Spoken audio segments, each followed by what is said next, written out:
প্রতিটা মানুষের জীবনে যেরকম স্ট্রাগেল আছে, আনন্দ ফুর্তিও আছে।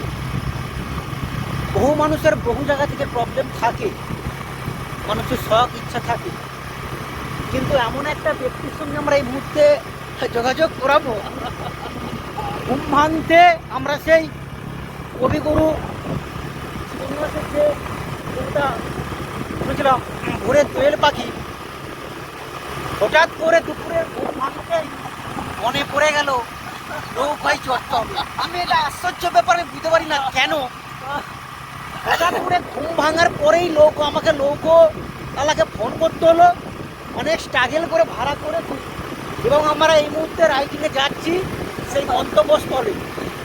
সেই ব্যক্তিকে আমি কথা বলবো। মিস্টার মাঝিবাবু, কেমন লাগছে বলুন? অবশ্যই দারুণ ভালো লাগছে, কারণ অনেকদিন পর সেন্দুকে পেয়েছি আমরা সাথে। তাই দেখা যাক, যাই সামনে গন্তব্যস্থলে যাই না, তারপরে বাকিটা দেখা যাবে। ঠিক আছে,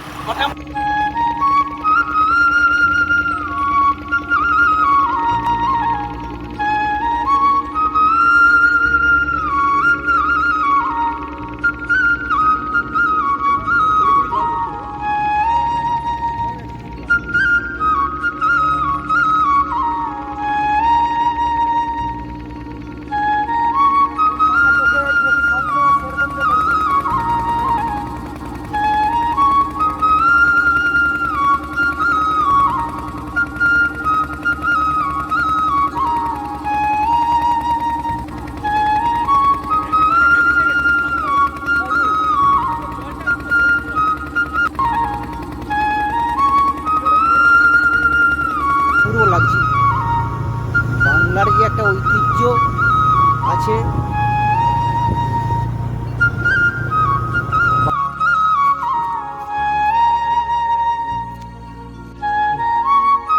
সিম গাছ, ওই সিম কোথায়? সিম দেখতে পাচ্ছি একদম বাগানের তাজা সিম। বাহ, নিচু ভিতর দিকে বেশ ভালোই হয়ে আছে। ক্যামেরা ঠিক কষ্টের জন্য, এই তো অনেকগুলো বেশ দেখা যাচ্ছে, খুব ভালো গাছ। এ দেখুন, বাইরে থেকে একজন এসেছেন, এ দেখুন, এটা টমেটো গাছ, টোটালটাই টমেটো। এইটা হচ্ছে বেগুন গাছ, টোটালটাই চাষ মাঠটাই।